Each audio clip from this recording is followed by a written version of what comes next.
Hello everyone, আসসালামু আলাইকুম। সবাইকে শুভেচ্ছা জানিয়ে শুরু করছি আজকের রেসিপি।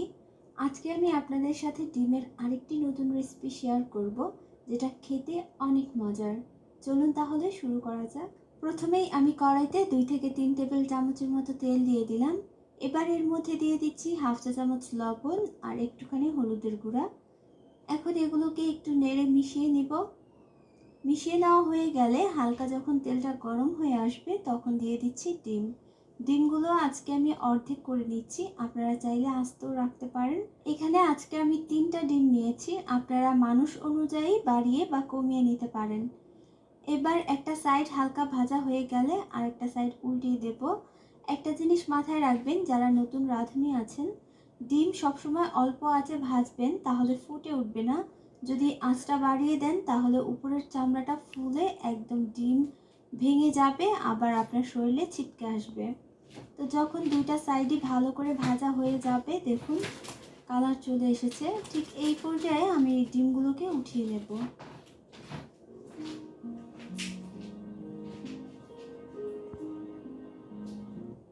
এইবার অবশিষ্ট তেলের মধ্যে দিয়ে দেব হাফ চা চামচ আস্ত জিরা।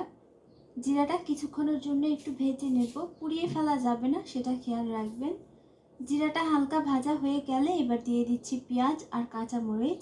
এখানে 3টা মিডিয়াম সাইজের পেঁয়াজ আছে আর অনেকগুলো কাঁচামরিচ ফালি করে নিয়েছি, প্রায় 6 থেকে 7টা হবে। এবার এই পেঁয়াজটাকে একটু ভাজবো, তবে এর আগে পরিমাণ মতো লবণ দিয়ে দিলাম। লবণটা আমি কিন্তু 1 চা চামচ দিয়েছি, মানে বেশি করে দিয়েছি, পরে দেখে দেওয়া যাবে। পেঁয়াজটা যখন এরকম একটু হালকা ভাজা হয়ে আসবে তখন দিয়ে দিচ্ছি হাফ চা চামচ আদা বাটা আর হাফ চা চামচের বেশি রসুন বাটা। এবার এই আদা আর রসুনটাকে পেঁয়াজের সাথে ভালো করে ভেজে নেব, যাতে করে এর কাঁচা গন্ধটা চলে যায় আর একটা সুন্দর ফ্লেভার অ্যাড হয়। যখন আদা রসুন ভাজা হয়ে যাবে একটুখানি পানি দিয়ে বাকি মশলাগুলো দিয়ে দেব। দিয়ে দিচ্ছি হাফ চা চামচ জিরার গুঁড়া, হাফ চা চামচ ধনিয়া গুঁড়া, হাফ চা চামচ হলুদের গুঁড়া, হাফ চা চামচ থেকে একটু বেশি মরিচের গুঁড়া দিয়ে দিলাম।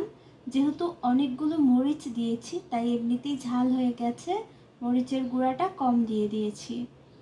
এখন যখন তেলটা ভেসে উঠবে, মানে কষানো পুরোপুরি কমপ্লিট হয়ে যাবে, এই যে দেখুন এই রকম তেলটা ভেসে উঠলে দিয়ে দিচ্ছি আলু। এখানে আমি 2টা বড় সাইজের আলুকে কুচি কুচি করে কেটে নিয়েছি, যেইভাবে আলু ভাজি করা হয়। তো একটুখানি পানি দিয়ে এবার এই আলুগুলোকে নেড়ে মিশিয়ে ঢাকনা দিয়ে ঢেকে কষিয়ে নেব, যতক্ষণ না আলুগুলো সেদ্ধ হয়ে যায়। ঢাকনাটা খুলে একটু পরপর এভাবে একটু নেড়ে দেবেন, এতে করে নিচে লেগে যাবে না। আবারও ঢাকনা দিয়ে ঢেকে রান্না করছি। একটা পর্যায়ে দেখবেন নিচে আলুগুলো লেগে যাচ্ছে, ঠিক এরকম দেখুন নিচে আলুগুলো লেগে যাচ্ছে। আর আলুগুলো যেহেতু চিকন চিকন করে কাটা, তাই এগুলো সেদ্ধ হতে সময় বেশি লাগবে না। যখন আলুগুলো সেদ্ধ হয়ে যাবে তখন পরিমাণ মতো ঝোল দিয়ে দিচ্ছি। ঝোলটা এমনভাবে থাকবে যাতে আলুগুলো ডুবে থাকে। এখন সেই ডিম যে ভেজে রেখেছিলাম সেগুলো দিয়ে দিলাম। ঢাকনা দিয়ে ঢেকে রান্না করব 5 থেকে 6 মিনিট। 5-6 মিনিট পর এই আলুগুলো আর ডিম পুরোপুরি কমপ্লিট হয়ে গেছে রান্না। এখন বাকি যে জিনিসগুলো সেগুলো দিয়ে দিচ্ছি। দিয়ে দেব বেশি করে ধনিয়া পাতা কুচি। ধনিয়া পাতাটা যদি না থাকে তাহলে গরম মশলা দিতে পারেন। দিয়ে দিচ্ছি কাঁচামরিচ ফালি, এটা ফ্লেভারের জন্য। আর লবণ দরকার ছিল, অল্প একটু লবণ দিয়ে দিলাম।